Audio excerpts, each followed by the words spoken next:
Good morning, Mayam. Amukta Mayam book Kurumjari, Nasiamuk Toksare, Anova stock, Anova article Karapuraga, Ado Mayam Yang Taminasi Loifota, Ado Anova article do Yang Daigi Jerry Stocks, Mayam Yang Tabiramo, Masida Kayuma Pam Mayao Tarzu, Mayam Hydroningai. Mayam Sidale, Salsi Mayamale, Stockta, Chelsea Makan Anihomgi article Lako. Adi boots lady, boots Mayam's lady. I lady with stocks in the Yangolo Ivaga, I know article though I Ucharake, Anamana lofer Ninasila Ise, Yambadi not that day, partial Masama Lakoni, Ado Mayam do Ucharake, Sido Shanbaga, Ado Mayam Ibu, Loy Foting view, Kanakang Aloy with a Apama Mayaramadi, Hivangam de, Adona Mayam Loy Foting view, Aduga Mayam. Tamna igi subscriber changwa yaw sanjakhre mayam na support mayam nu nusibi bidi gina si tamna si yaw sanjarapani kaimta haijaba kaimta khangjaram banate YouTube ki matang da kamai torga video nam ngani ho khangjaram dabni adu mayam na thawna happy bidi gi mayam gi support nusiba comment to bidi gina si tamna si yaw sanjarapani aduna mayam bo heart and soul digi thanks hajari mathang tamna anoba item su ucharage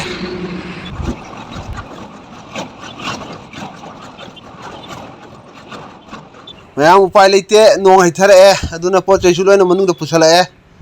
tawdur lila si khangde dukan ama lawang amdri fawdi sumta nawa watabni ne aduna hona bale pe yade hingnabi dangta kharasu waba kharasu nungai ba haibduni mayam nong ngai boina gari manung da famna ai lak porak jaba article mayam item mayam do tam no ucharake mayam yeng tamina si sidale re ahamba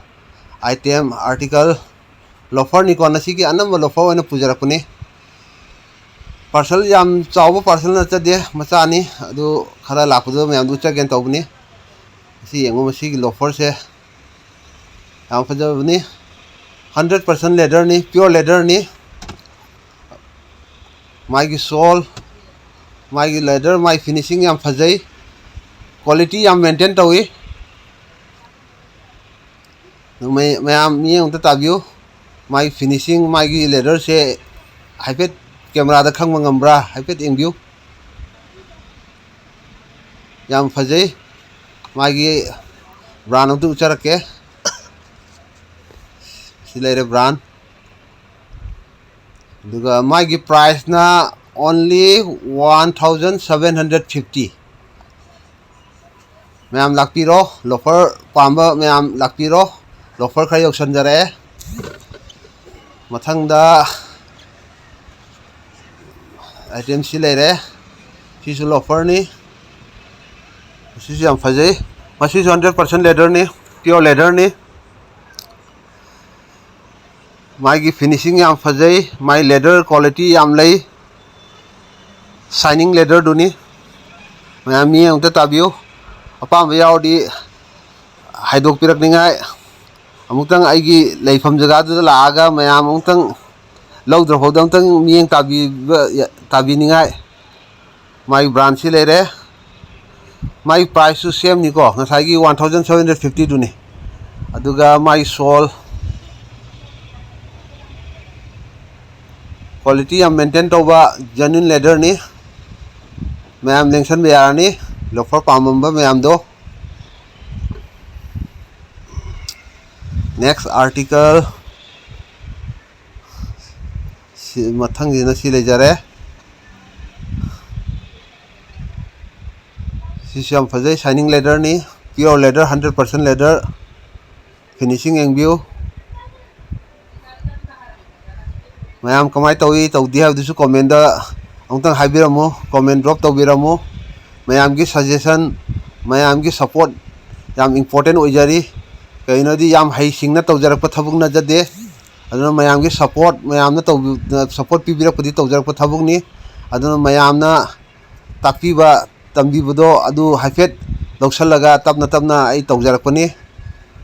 adu bol mayam na nusibi bidi nasi ai gi subscriber su changa yaw sanjara adu bo tapna lising phokte yawninga mayam hona minasi mathangi article article ahum lakpani lofer da huju oina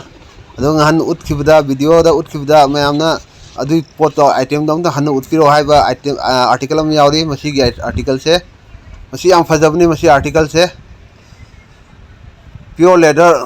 100% leather shining leather ni magi sol se wooden sol ni sol yang fajabni finishing yang view mayam यारी मिति कई उच्चनिंगा तौजबनी camera से हम फब camera मक्ति नचदे अदुबो मयेक सेंग्र सेंगदबदी हाइबा ngamdre अदु मयामना कम तौते अदुसु